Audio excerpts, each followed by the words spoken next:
Welcome to the Swift Half, your weekly session of chat from the UKOCR and adventure running scene.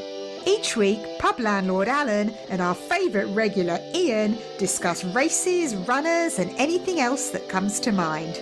So pull up a pew, pour yourself a drink and join us for the Swift Half.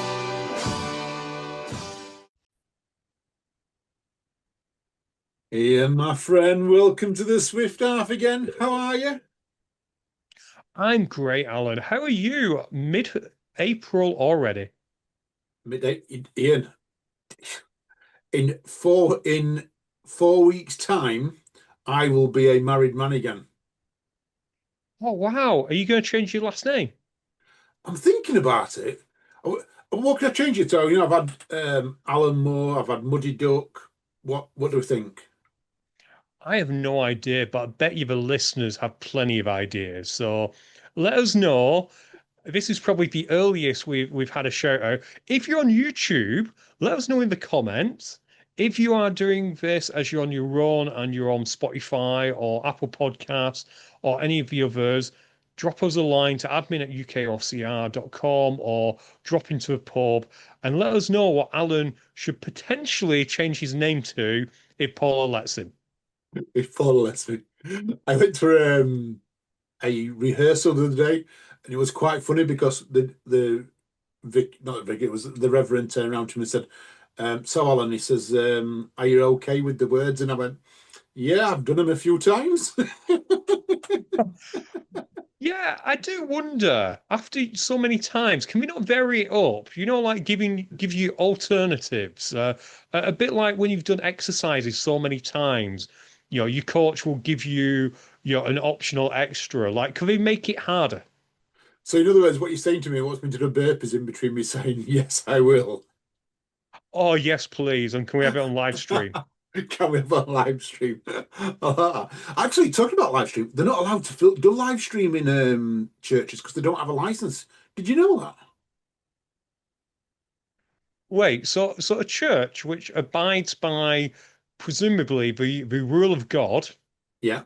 is worried about the rule of man.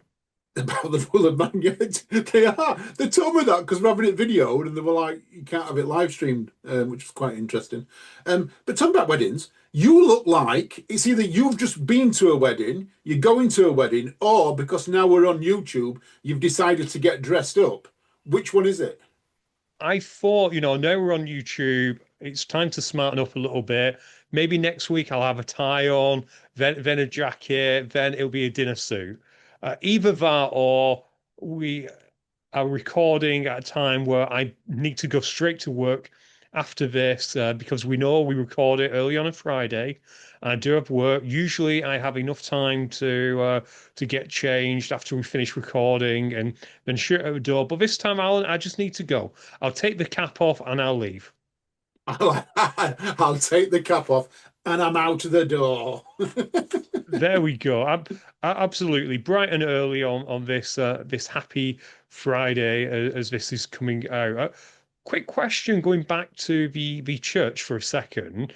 They Yes. say live stream. What about tape delay?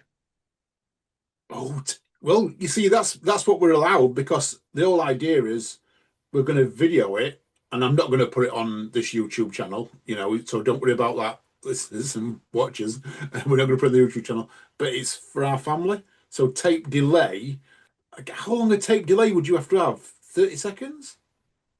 Maybe I guess. What counts as live stream? Does tape delay count as it, or will you have to do it after? Oh, that's a good point. You've not asked me if I'll commentate yet. Oh, how good would that be commentating? It'd be like Prince Charles and Camilla when they got married, you're commentating on it. Oh, yeah, we couldn't have that. We absolutely could, depending on how long it is. Maybe for a Patreon exclusive, if we can figure it out. Obviously, you'll send the proper one to your family. How cool would it be if we get me and maybe Will Chung and we'll do a commentary on the wedding? But I want to say no. No, I can't. No, it's my wedding day. You've got me even thinking about it. I can't even believe that I'm actually contemplating it. As in, like, yeah, we'll go ahead with it. But no, no, we're not. No, Ian, definitely, without a doubt, we're not doing it. Okay, Alan, for no Yes, reason whatsoever, can I have a copy of the raw footage after it's done? For no reason whatsoever. no reason whatsoever. I'm loving this no reason whatsoever. Oh, I've just picked up my drink because I've got a warm drink. What are you drinking tonight? Tonight, I can show people. This is cool. Except it'll probably blur. Oh no, it's not blur. We are having these. These are called um, Poppy Soda. This seems to be new at Tesco as part of the meal deal because why wouldn't it be? This is a raspberry rose. I think I've had the other one previously, and it is funny, Alan. It's classic meal deal manipulation. It's a can of pop, and they still charge £2 for it because they know you're only ever going to buy it as part of a meal deal. You see that I like. I do actually like. And you know what? It's actually quite nice. Raspberry rose. Check it out if it's in your local Tesco. Alan, what are you drinking? Because it looks warm, as you said. It is. I'm on some Earl Grey tea because it's so early in the morning. I need to wake up, so I thought a nice cup of Earl Grey to start the day, as you do. So yeah, so I'm on a nice Earl Grey tea. Some people are going to slate me. I know Dan Lister talks about Yorkshire tea. Sorry, Dan, but I am an Earl Grey fan. I was in Yorkshire the other day, actually. Oh, you crossed the border? I did not too far in. It was like a dorm raid. Oldham were playing Halifax, so we went to Halifax. Okay, so yeah, that's in Yorkshire. That's not far from Leeds, is it? I ran Halifax. Do you remember in COVID we had FKTs? The world went FKT crazy. Me, Jamie, and Rob, we held the round Halifax FKT team time for a while. There you go. Wow, that that's super impressive. Because I will say it's actually quite nice. We went in the Peace Hall while we were waiting for time the rugby match to kick off and that, and I didn't realize how many shops are in there. I've never been shopping in. I'm going to turn around and say I've never been shopping, so I couldn't tell you what it's like. But what type of shops were there? Were there like big supermarket shops, or were there these things that are popping up everywhere now that are little specialist niche shops? Well, there were shops that Jen likes to spend money in. So there were definitely those kind of shops. But yeah, it was almost like an artisan market thing, but not, like you say, specialist shops. So they had like a crystal shop, which yeah, we weren't that impressed with that one, but they had like a little game shop, actually a really nice shop which had woolen things in. Like you'll go to Scotland and there's always this. And the reason I say it was a nice shop was it was arranged differently to a regular shop. So if you go to a regular shop and it's got gloves, it's got scarves, it's got hats in, Yeah, you'll find all the gloves together, all yeah. the hats, and all the scarves. This was done by color. So all the different units were a different color, which was really cool. I like that idea. Search by color. So you go to whatever color scheme you prefer, and you go and buy whatever. I like that idea. It was great because, of course, the intern, as we know, likes purple, so it took less time than usual. She just had one section to go, looked at that, bought everything, and now they need to restock their purple. I like it. I like it. Ian. I like it. Um, can I jump into our first bit of news for the week? Of course you can. Because this came to me. This was sent to me earlier on, and last week we talked about Farmyard Jam, and we talked about being a 24-hour race, or 24 laps, whatever you want to call it. But should we actually give people medals at Farmyard Jams if they only do 18? Do you remember this conversation? I do, yeah. We were kind of joking because, of course, it was the LA Marathon which did this. It was like if you haven't had a great day, you can hop out. For them, it was 18 miles. For you, it will be 18 hours because 18 miles on a backyard ultra isn't really great, and nor is it divisible by 4.1 whatever. Too right, too right. So our friend Tim Rolfe has sent me a medal design, and now if you're on YouTube, you are actually going to get to see this. So this is one of the reasons to watch it on YouTube. Ian, how good is this? A Farmyard Jam 18 lap medal. This is it's got a chunk missing out of it here. This is brilliant. I do like that. The only problem is, I reckon so many people would just hop out. I guess it depends when you're timing that 18th lap. Because for you and Jamie, if you were timing that 18th lap at a time when you want to go home anyway, perfect. Everyone would leave. What would 18 laps be? So it's starting at 10 a.m. So that goes to 10 p.m. So it's going to be 4 a.m. in the morning. 18 laps going to be 4 a.m. in the morning. Oh gosh, yeah. Yeah, 'cause 12 would be 10 yeah. I was thinking for a second it might be 6 a.m., which wouldn't be too bad. Maybe you need to start at 12 and it's then 6 a.m. No, because the plan is, Ian, if we finish at 10 a.m. on the Sunday, we can pack up on Sunday. We know we've got enough time to pack up on Sunday. We're not going to be packing up Monday morning. Good plan, excellent plan. But yeah, no, love that medal. I imagine you're not gonna go with that medal because it is super cool, but that probably also means it's super expensive. Yeah, it looks like he's made it out of clay or so. I love it. I've got to admit, I think it's absolutely fantastic. I, you know, I mean, this is amazing. If only we could actually afford medals like this, I think, to be made. This would be absolutely amazing if we could. But yeah, I think Either we put the price up. yeah, either clay or AI. Make your mind up if you're on YouTube. Oh yeah, yeah. But put down what you think. Do you like the medals? Don't you like the medals? Let us know one way or another. No, absolutely. And I can't really do a bridge to this, but last week this was one of them topics on our notes, and let's go with it because I don't know about you, Alan, but a lot of my friends seem to be having little ones recently. In fact, a High Rocks athlete in the Elite 15 cancelled his place because his wife was just about to give birth. So of course you would. You go and be with your wife. You And would. Runner's World have suggested something I'd never even thought about, which is, as anyone who's been pregnant knows, when you're in process having birth, you can't have solids because, well, yeah, it just doesn't work. And Doesn't. McDonald's doesn't deliver to delivery suites, as far as I'm aware. But someone suggested having gels. I think this is an amazing idea.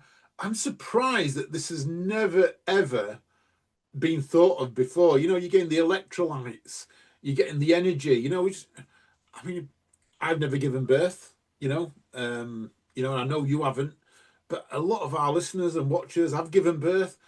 You know, I think this is an absolutely amazing idea. If you can use it for marathons and for ultra runs, why can't you use it for labour, which is, I guess, a marathon in its own right? Absolutely. And it also means, I guess, you can vary up the taste as well, because I can't imagine it's very pleasant, particularly, like you say, if it's a marathon birth. So, yeah, great idea. If you've ever thought about doing it or not, I will say, of course, like all kinds of gels, please test it before you try it, because it wouldn't be great if it didn't agree with you. I'd hate that. Speaking of not agreeing, though, and keeping with the marathon, um, well, topic of conversation, did you see what Paris did this past weekend, where they basically banned paper cups and told everyone to bring bottles?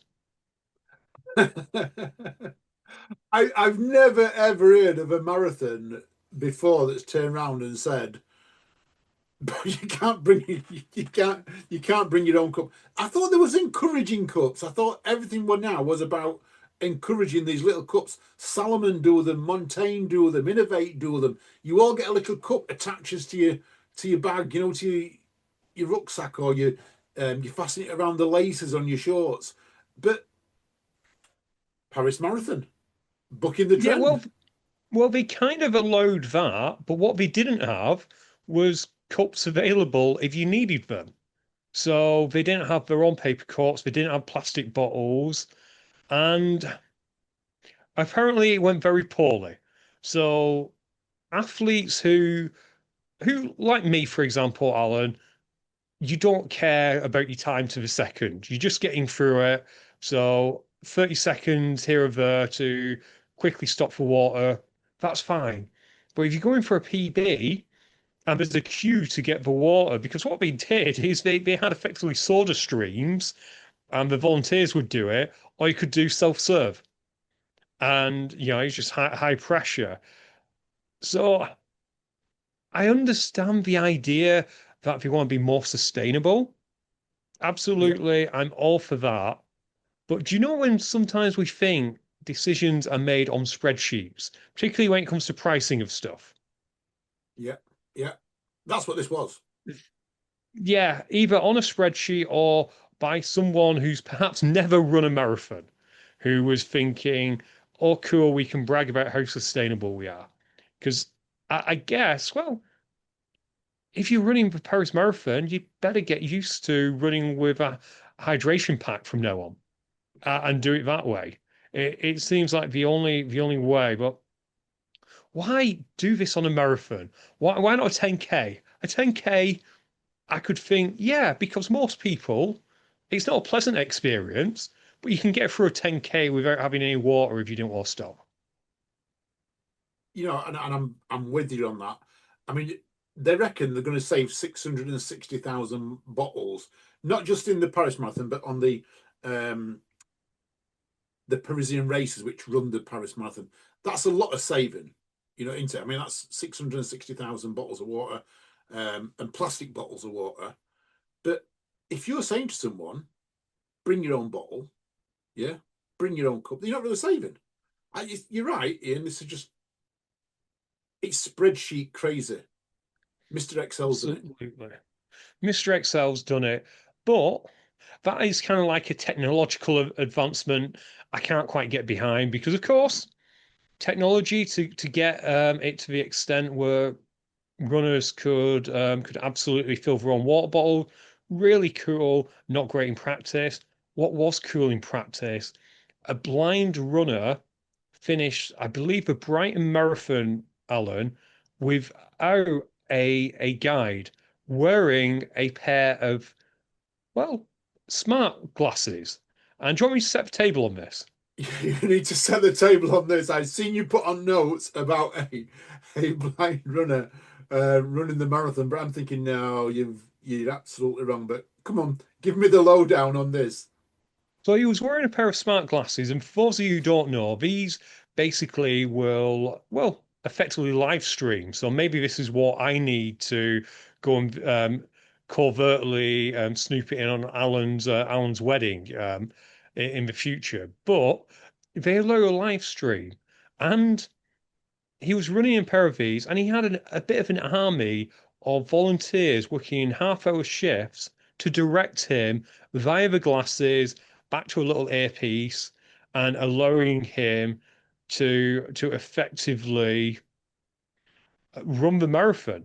So Clark Reynolds, as those of you who are on our YouTube is seeing, first blind person to complete a marathon using the smart glasses. And it just sounds really cool. What a great use of technology. What great use of the social aspects of runners by having people there directing him. And it says, you probably can't see it on the screen, but it says in the little bit of the article that, partway through, he wanted to quit, but having voices in his head spurred him on.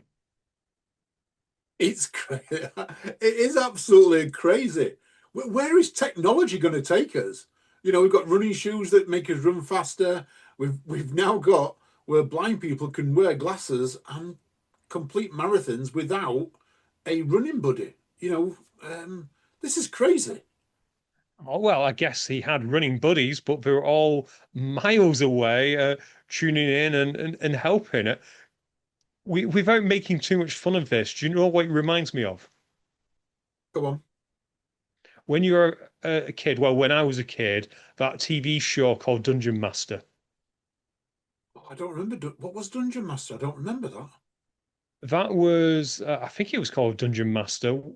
I'm sure all our 80s kids will correct me, but it was an early video game one where you had four children. One was, well, they were in a green screen, let's be honest, but on TV, it looked like they were in a dungeon.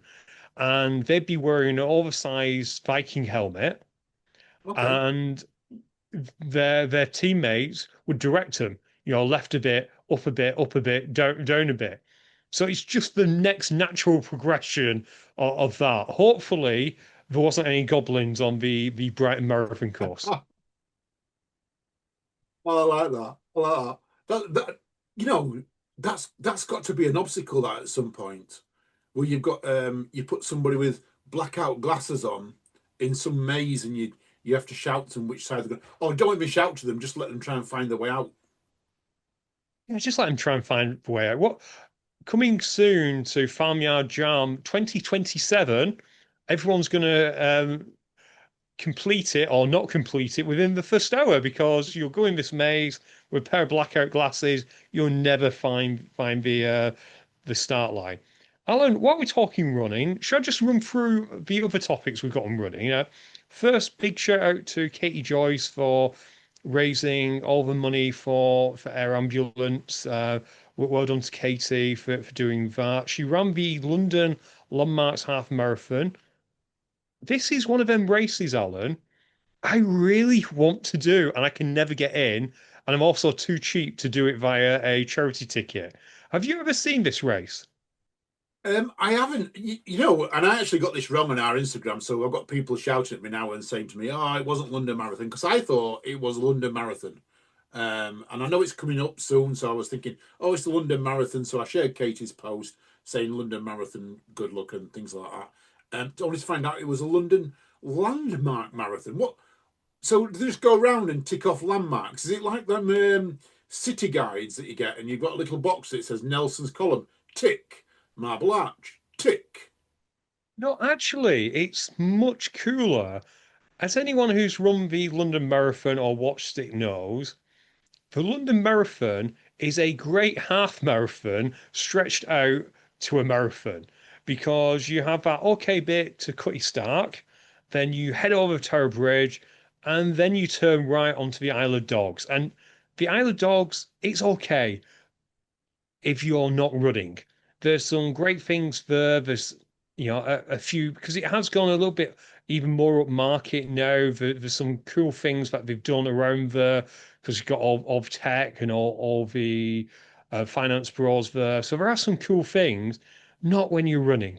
You're going under a highway pass and that. And yeah, it's not that great. And then you do all that, and then you get back for the final 5K, which is from Tower Bridge up Embankment. Then you turn right near Big Ben, and you do the cool bit. Okay, Okay, all right. so set the table like that. The London Half Marathon does it in reverse, but takes out the Isle of Dogs and takes out the bit before Cutty Stark, I think. So you effectively you're running from Buckingham Palace. If you haven't changed the route, this is running from Buckingham Palace to Cutty Stark, doing all the cool bits. Cool. And just like taking pictures, and do they do it for time? Is it a timed I, race it, or is it just a no, fun one? it's still a timed race, but I guess in theory you can take pictures. But yeah, it's like the best parts of the London Marathon without doing the London Marathon. Wow. Wow. Like it. That's that I like that. I mean, I've never done London Marathon. I know you have, and that. Um, I'm in the realms of Will Chung when Will Chung says if you do a marathon, you're defined by that time. So I'm not doing no marathons at all. Thank you, Will, for giving me the excuse never to do a marathon. I like it. That's fair. But I do know you like challenges, Alan. Yeah. You absolutely love challenges. And this is something that came from a Amazon Prime TV show. Well, I say it's a TV show. Jen's just paid for Amazon Prime, Yeah. and as a result, we're finding out that Amazon has a load of YouTube stuff that they've now put on Amazon Prime. And I'm not someone who watches a lot of YouTube. And I know we're currently on YouTube, but I've not yet reached that stage, and I'm a dinosaur. However, you put it on a Netflix or an Amazon Prime, put a bump around it so it looks like a regular TV show. I'll watch it. And we're watching this show called 50 States in 50 Days by Ryan Trahan. And he is a YouTuber, Okay. and he goes from state to state. The idea is he started in Texas and he wants to go to all 50 American states in 50 days. And there's various things that can kind of throw a monkey wrench in it, because otherwise it'd be a little bit boring if it was all his own way, wouldn't it? You know, But you you just just pick need a to plan car, a wouldn't route. you? It'd just pick a car, wouldn't you? Yeah, you just plot a route. You know, certain things like he has to stay in Airbnb in each one. But Okay. one thing he's doing, which is really cool and is related to a podcast, is he's running at least a mile in every single state. Okay. So that's like 50 miles over 50 days.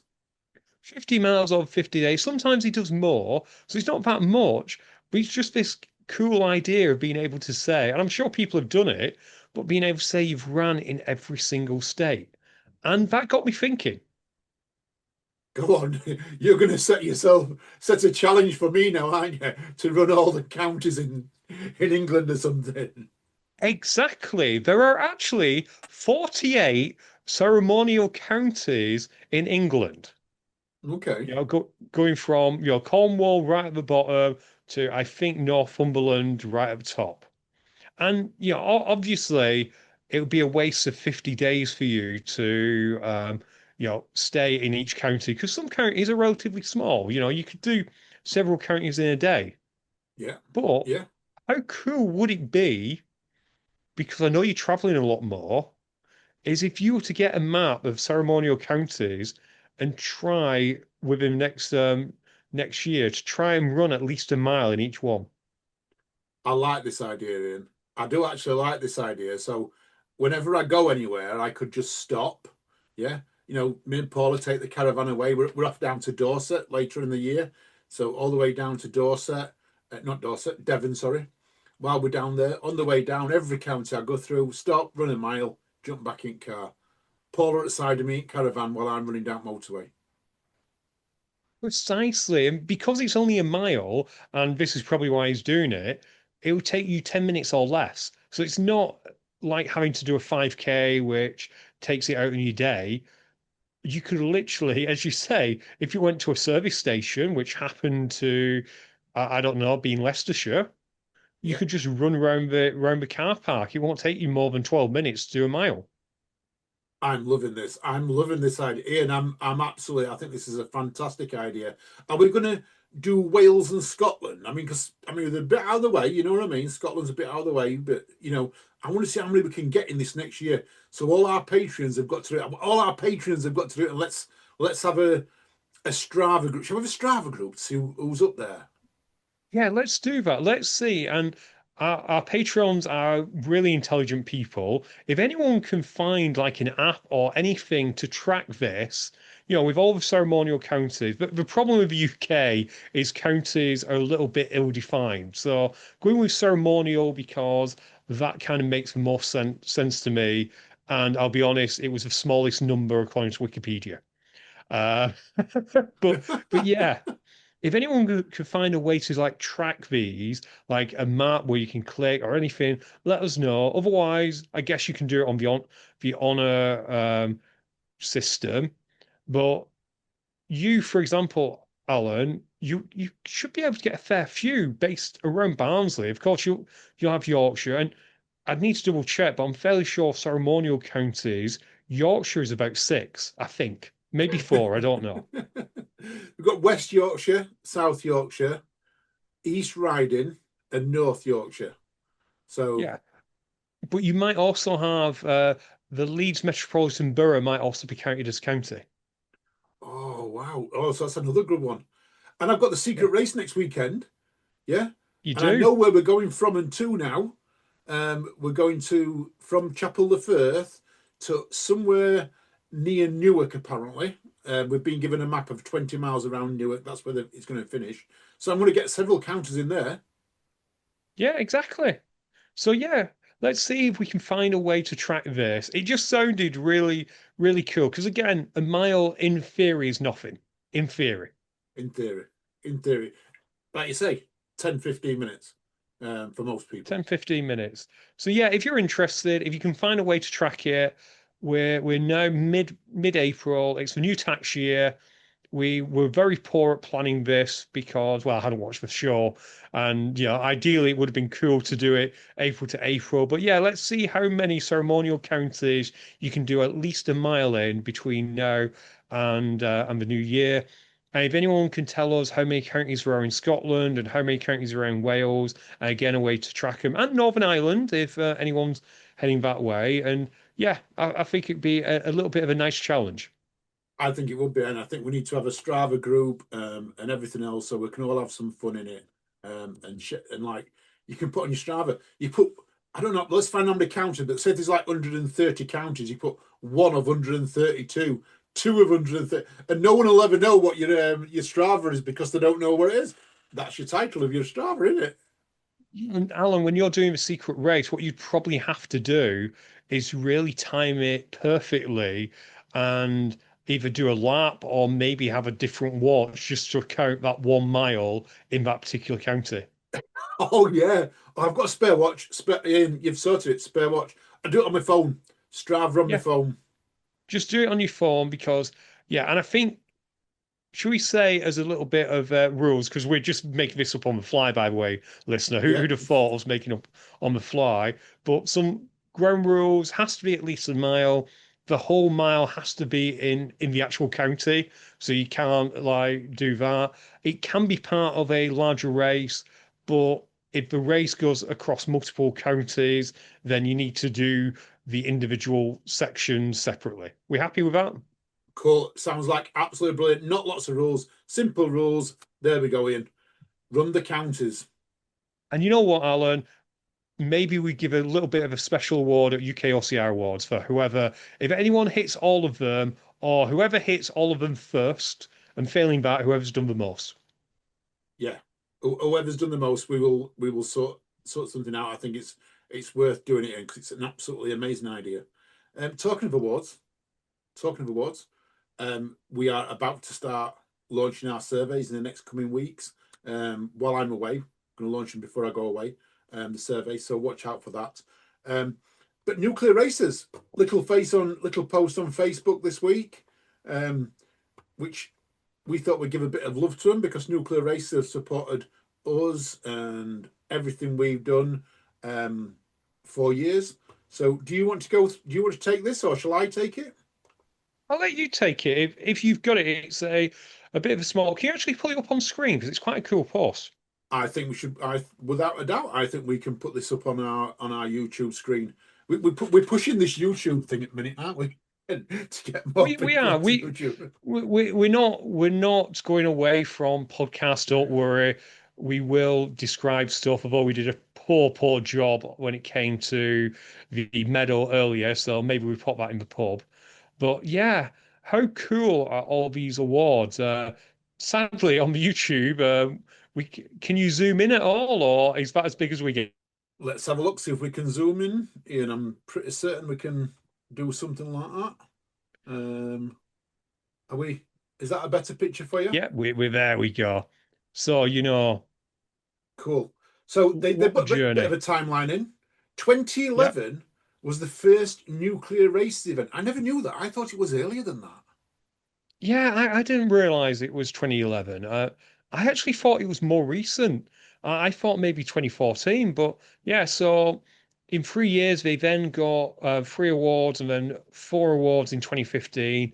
We probably should point out that probably wasn't awards in 2011, 2012, 2013. Yeah. I mean, these were the Mudstickle Awards. These were the first ones that started. You know, that Mudstickle was ahead of the game. You know, in terms of things were here before us. Um, but in 2014, Death Slide, Paraplunge, Zip Lines, Aquaphobia, they were all launched, and 3 awards. 2015, 4 awards. 2016, 3. 2017, 10 awards, Ian. You know, and these are not all OCR awards. These are business awards in Essex and things like that as well, aren't they?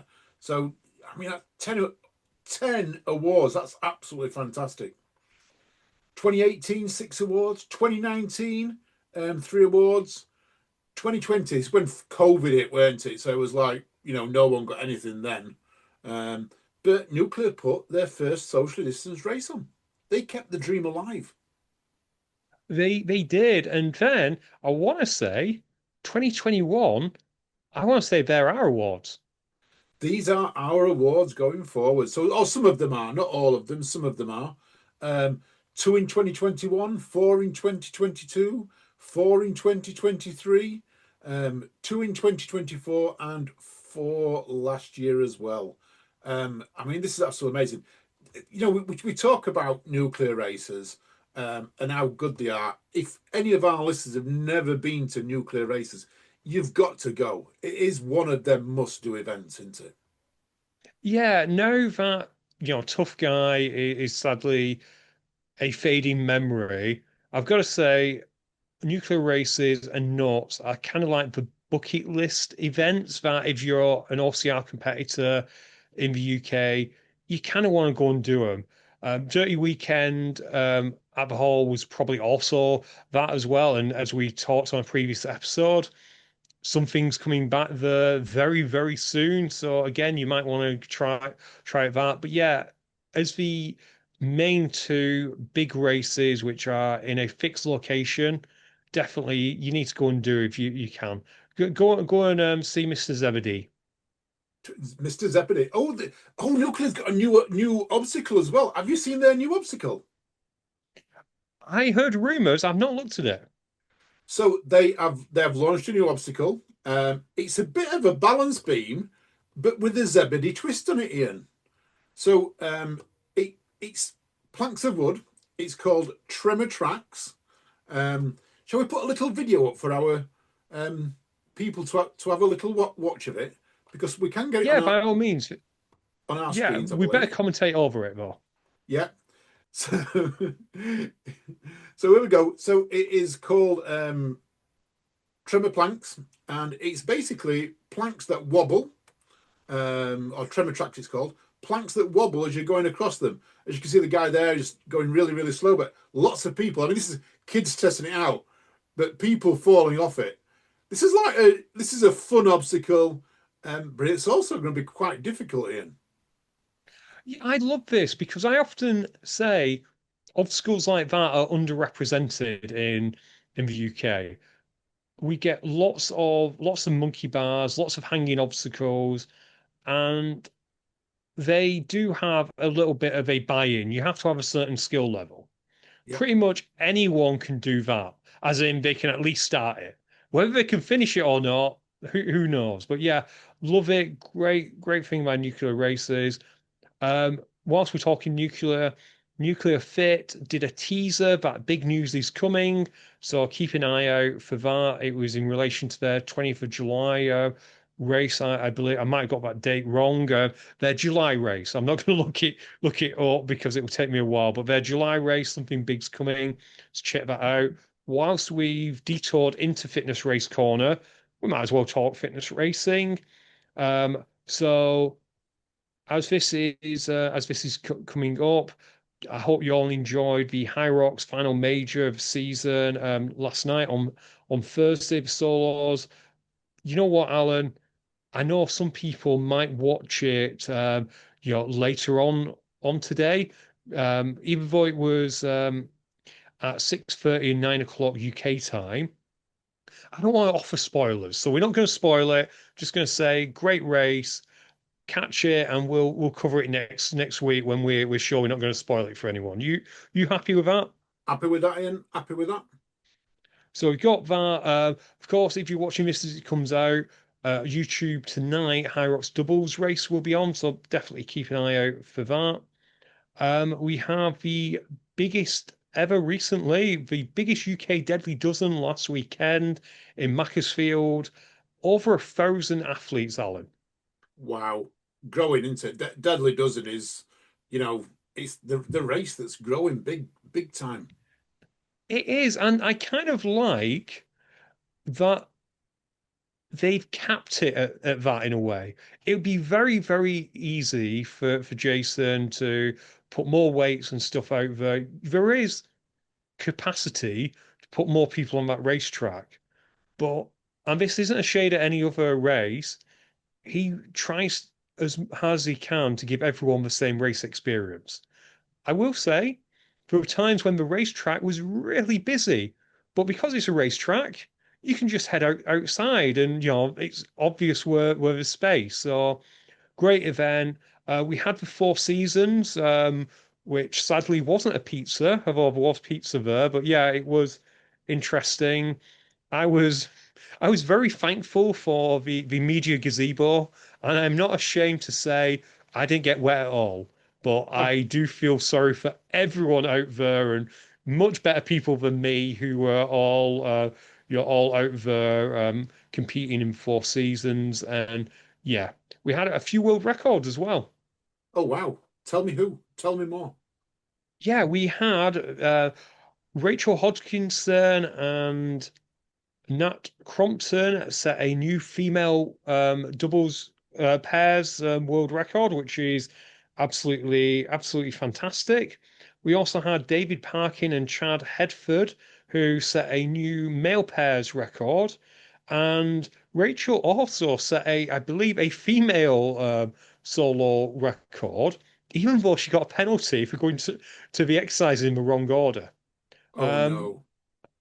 what's cool about all this, of course, uh, is and Dave Parkin, he doubled up as well. He got the Deadly Mile, which Alan, the Deadly Mile sounds like something you'd love. Ian, you know I'm not going to. You say this because you know I'm not going to love it, don't you? What? Tell me more on the Deadly Mile. What is the Deadly Mile? Because it's not just running, is it? No, 400 meters lunges, 400 meters bear crawl, 400 meters burpee broad jumps, and then a 400-meter sprint finish. And what part of that makes you think that I'm going to love that, Ian? The sprint finish? Okay, yeah, we'll go with that. Yeah, we'll go with the sprint finish. But yeah, well done to Dave. And just collect the thoughts I was having. I guess with Deadly Dozen, I know in High Rocks there's always this debate about is a world record an actual world record because of the various courses. With Deadly Dozen, surely it's as the same as it's ever gonna get. I guess you could argue there was some wind assistance because it was windy, but you also had the wind tunnel the other way. It's not like the wind was going all the way around the track. So are Deadly Dozen world records the most legit world records? That's a good point, actually, and I think you have got a very good point there because the distance is the same, the turns are the same. That they're not meandering and going around aeroplanes or more lefts than rights. Um, the what I call the rock zone, if you want to call it rock. I know it's in IROX, it's a rock zone. I don't know what deadly because the dead zone is going to be the same distance because you come in straight off the track onto that section because it's all set up exactly the same at every race. So Ian, yeah, you are 100% right. Anyone wants to be a world record, then that's the place to go because it is a world record. You are the best person in the world who's taking on that event. Yeah, and I know you can throw rocks. You can say maybe some tracks, because the grass could be different from place to place. Like Mark, the grass had just been mowed, so maybe that makes you a bit faster. But when you compare it, in theory, it's going to be as close as possible to a standardized race. Yes, you've got rep-based labors or rep-based workouts, or you could argue, well, what about the judging standard? But if you see a fast person, you know they've got a head judge on them watching every single rep. So yeah, uh, no, it was really interesting. This starts the Deadly Dozen UK-wide tour, which is going to last all the way till September. They've got 1 week off. I want to say is May bank holiday weekend, which is the same weekend as High Rocks Cardiff. But yeah, get your tickets now. Leicester is this weekend. After that, it's Lee Valley. Lee Valley is actually oversubscribed. They're having to bring even more equipment down because so many people want to do Lee Valley. And they're then taking it around the country. So if you haven't already, check out Deadly Dozen, go and do a race because there's probably one happening not too far from you. Like it, Ian. Like it. Check out Deadly Dozen. And you're going to be to a lot of them. I know you're going to be there at a lot of them. Yeah, we'll definitely be at Lee Valley. We're sadly missing Leicester this weekend. As everyone knows, my first love is rugby. There's a cup game this weekend, which initially I thought was going to be on the Friday night, which would mean I'd then be able to go down to Leicester or go Leicester in the morning. It's not that big a deal. They moved it to Sunday, so the adulting that I wanted to do on the Sunday has to now be on the Saturday. So yeah, that eliminated that, but we will be at Lee Valley. We will be at various others. And you know what? Dawn is going to be really happy because I think that's all I've got for fitness and racing corner this weekend. Should we talk a little bit about OCR and sprinkle it around? So what We about can. the obstacle play part 400, Alan? Yes, so last weekend saw the OPP 400, and I have got the results. Would you like to know who won, Ian? Oh, yes, please. Okay, so we'll go with the juniors first. In the juniors, we had Henry Ferryman first, followed by Zachary Hall, Lenny Smith, and Monty Kay. So that's 10 to 12s. In the juniors, 13 to 15, we had Harry Jeffrey one, Joshua Hall second, Frankie Smith third, and Mariah Burton in fourth. And then in the men's, this was heavily contested. Oliver Addy won the men's, Tommy Matthews second, Ramunas Wickers third, and Rob Chaplin fourth. In the females, Charlotte Dehaney took the win, followed by Victoria Wellesby, Louise Ferryman, and Cheryl Beach. From my understanding, I think there was about 45 people that attended, Ian. Really, really good racing, really tough course. Great to see the likes of Oliver at such a young age. Beating Tommy Matthews, that's a right scalp, doing that. Charlotte Dehaney showing her skills, still out there, still top when it comes to these type of events. But then you've got the Henry Ferryman, Harry Jeffries up there, Mariah Burton, fourth place overall, first female there. Ian, the youths are stomping it. OCR, if we can keep these youths into OCR, we are going to have world-class athletes in years to come. We are, and that would be a great bridge to a topic I think we're going to finish on when it comes to world class. We'll finish on that, so a little bit of a cliffhanger. But we talked about 400 there, and we talked already about Farmyard Jam. Let's talk a little bit of Backyard Ultra, shall we? Because Briony, Coach Briony, who is a Patreon, Briony Keys has been a Patreon for a long time. She's mainly a fitness racer and one of our few fitness racing Patreons. They tend to prefer buying us beers, don't they? It's a weird thing, but She does. Briony, she suffered a few years ago. She was in the upper echelon of High Rocks.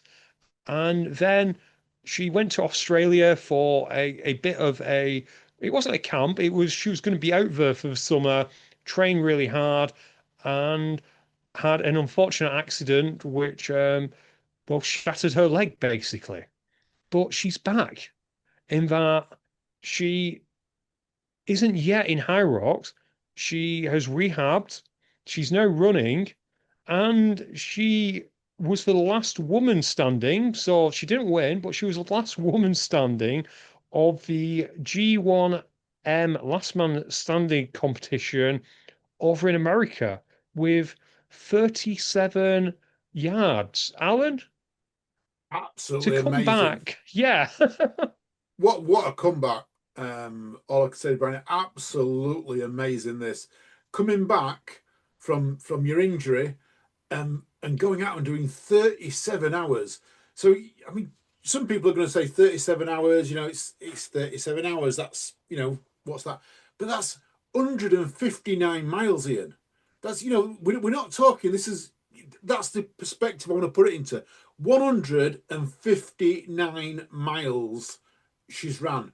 That is absolutely phenomenal. Some people won't even run 159 miles in a month, and we've done it in a day and a half. Well done, Yeah. Brian. Absolutely well done. You stomped it. Yeah, and to put some further context behind it, if you check the BPN Sups Instagram page, go and check this, listener, because it's all over there. We'd have loved it. It was the Go One More Ultra. It was effectively a trail. It was raining heavily in places, so nice and muddy. There were, well, little ditches that wouldn't look out of place at Mud Mile. So fantastic. Well done to Briony Keys for doing that. And I love it when people give credit to their pit crew. So she mentioned photos by Claire Elizabeth, that's the Instagram handle, and she mentioned to her that she wanted banana bread randomly. So she went home on the Friday night and baked some for Saturday morning. How cool is that as a pit crew? That's absolutely amazing. So Martin's pit crewing for me at World's Toughest Mudder. So Martin, I'm wanting some new trainers, please. Great idea, idea. But yeah, well done to Coach Briony. I'm not sure what trainers she was wearing, but if she was wearing a pair of VJs, I've got some sad news because this was in Tennessee and she wouldn't have been able to get a new pair, would she, Alan? She wouldn't know. So VJUSA, and they are the main importer of VJ shoes in America. They were the first ones to do it. I think everyone in the States who bought VJs bought them from them. And they've announced this week that they are closing in. Oh, They are, and it's a big shame. It's sadly perhaps a sign of the times in America. I don't think it's controversial to say that OCR in the UK isn't where it has been in the past. That's not controversial. no. But in America, it does feel like it's dropped off a complete cliff now, which is such a shame. Probably because they're so far away from each other, but it's such a shame. And then things like this happen. So thank you to VJ Shoes America for helping everyone out there get VJs. I imagine, Alan, we can still get VJs over here, though, yeah? Yeah, so we can still get VJs in most shops. I tend to buy all mine from Pete Bland's. I'll be honest and say Pete Bland's are the ones that I purchase from, but there's Derby Runner, there's Accelerate in Sheffield. I do believe that sportshoes.com I've some in sometimes. And check your local shops. They're also online in Europe, so you can go to vjshoes.com, I think it is, and buy them from them as well. But Well, yeah. speaking of sports shoes, you found something there this week, didn't you? You found something that looks like it's from Temu, but it's not. It's from sports shoes. I have, yes. So they are doing changing robes. So we know that there's more companies than just dry robes. I've got a red robe. I believe we've got a dry robe in, but there's other ones out there. One of the companies that I've always liked for wetsuits is Zone 3. I've got a Zone 3 wetsuit that I use when I'm running. They have sportshoes.com have reduced the price of their changing robes. So you can now buy a Zone 3 fleece changing robe for $39.99, Ian. They've got all sizes: small, medium, large, extra large. They are long sleeved. They've got the zips on. They've got the pockets on. If you watch on YouTube, you can see it. There's different colors as well. So I think there's like grey and orange. There's blue and orange. There's black and grey. So there's quite a few out there that people can get. Yeah, it looks really cool. So definitely, if you're looking for yet another changing room, head over there. But Alan, you talking about the various sizes there reminds me of a terrible dad joke. Go on, give. Well, listen, I apologize in advance. It is terrible. Short out here in Lancashire, but she was a short psychic. Well, so they captured her and they took her to prison, but because she was such a short convict, she was able to escape. So of course, the newspaper headlines the next day: small, medium, at large. I like that small, medium, and large. That's a good one.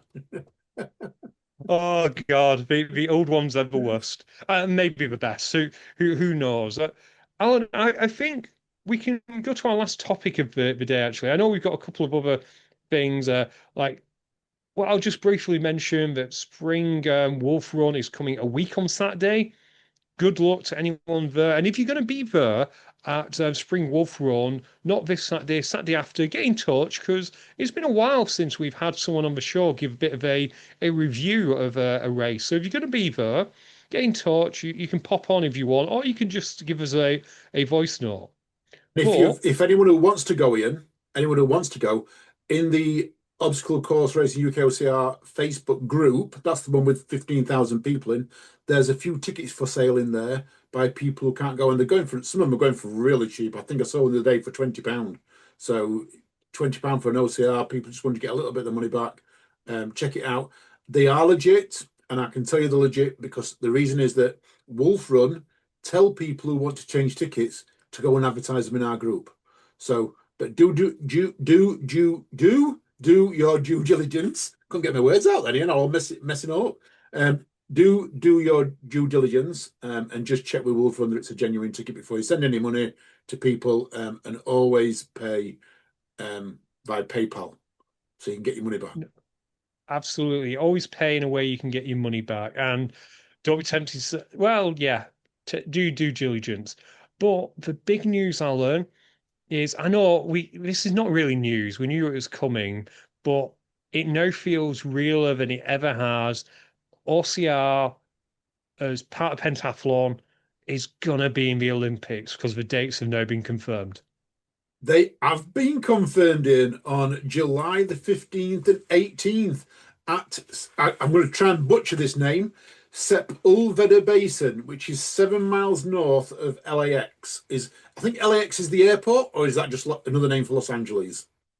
No, LAX, it's the Los Angeles Exchange, I believe, or at least that's what I always call it. But yeah, LAX, which is not shockingly the name of a fitness race, even though it's got an X in there. But yeah, the as you mentioned, July 15th and 16th will be the semi-finals and then finals on July 17th to 18th. So that's super cool. There's actually people on this post saying they're going to be a part of it. And I clicked on this is Neil's KHR on Instagram, and it looks like he is a Spartan athlete. You know, he's obviously got a pentathlon background anyway, but he's gone and done Spartan. So super cool. And looking at the map, it's not that far from Six Flags Magic Mountain. So you can go, you can do your OCR. Well, if you're good enough to qualify for the Olympics, then head up and you get to go to Six Flags Magic Mountain. Like it, Ian. Like it, Ian. Big thank you to Obstacle Racing Media for tagging us into that post and letting us know about it. It's good when we get tagged in and we find out about news, Ian, because obviously we sometimes miss things. We do, and yeah, it's very useful, and we very much appreciate. This isn't a plea for the news, by the way, but we very much appreciate every time any of our listeners send us some interesting stuff. A lot of it ends up on here, and we take credit for it. We take credit for everything that we haven't really done. Yeah, that's true. I'm kidding, listener. As you're more than aware, we do give out shout outs whenever anyone sends us stuff. So yeah, please keep it coming. Alan, I think I'm just about all out of notes. The final thing was, which was released on Wednesday, was Deadly Dozen Sprint. But let's put that on next week. Let me do a little bit more due diligence on that because I've been so distracted with the High Rocks major this week, and of course Deadly Dozen last week, and everything else that's happening. I've not really looked into that yet. So let's add that on next week's notes. Have you got anything? Just that Five Yam Jab 24 hours solo sold out this week. So we've opened up a few more tickets because we haven't got that many four-man teams in. So we've taken some of the four-man teams, reduced that. So we've got some more solos running. So if you're looking to book it, it is limited. We don't want in thousands of people there. But come down, book your ticket for Farmyard Jam 24 hour. They have opened back up. And don't forget to use code UKOCR to save yourself 25%, I think it is. It's record if you're just going to hop out at yard 18. Yard 18. But people might just drop out. I can see people who listen to this now. They're going to get to mile 18, to yard 18, and they're going to want to drop out expecting a special medallion. You're going to get a DNF medal. Trust me, you will get a DNF medal unless you are the last man standing. And I can see, I mean, I've been told a few people are coming. I don't know I'm going to break any confidence, but I've been told that Dassos is returning. I've been told that Grant Thompson's returning. He's never been. So he's 100 miler at World's Toughest Mudder. I'm hoping Russell's coming down. I think I'm hoping Ruth Batsey's coming. I know Emma's coming again. So we've got a whole field of past winners coming to rock up to take it on again. It's going to be a who's of the race. I really want to see that final lap again. It's so interesting though, and I was wrapping up, but we've opened this thread. Or this jam jar. Let's just go with it. The biggest interest to me is those people who are capable of doing 24 hours, like Grant Thompson, like anyone else who's done WTM. That yeah, they're great, but the fact that the format is the last man standing format, the obstacles are all clustered mostly at the end. It can't half mess with your mind, can it? But you just get yourself through the obstacles. You want to go again, and no, you got to wait 10 minutes. It did exactly the same with Sean Merriweather 3 years ago. He rocked up. He was the favourite to go and win it. He was going out. He was running 22-minute laps, and he was spending 30 plus minutes waiting for the next lap. And I think he did about 7 or 8, and just decided that he couldn't do it. It was messing with his head. He couldn't run slow. He wanted to run fast, and but he didn't want to be waiting around for longer than what he were running. It's a tough format, Ian. It is. I do wonder because, of course, it is slightly different from Backyard Ultra because you've got the obstacles, you've got the slight incline, the elevation opportunities. You've got you and Jamie and that. I do wonder if there's a tactic to setting off, running 100 meters, and then sitting down for a bit. Well, I mean, that has been done. That has been done. I have seen people actually do that. That they will run and then they will stop and they'll have a sandwich or they'll have some drinks. Once they've crossed that finish line, they've started the lap. So as far as we're concerned, you've got to go and finish the course and get back. But I have seen it in the past where people have literally walked past the finish line, headed to their tent, grabbed something to eat, especially the ones who are running a little bit late. One of my favourite, Jane and Colin, who rock up every year. They've been there. They missed the first one. They've been there ever since, and it's been absolutely amazing to have them there. No, so they've actually been to everyone. To have them there, and Jane, I know for a fact that she's crossed the start line and gone and got a soup or something, and then walked quite a bit before with a soup. But for me, it's seen people go that extra mile. every year coming back and just going that extra yard, pushing the bodies literally to the max, you know, that so they've got stories to tell. That's the thing.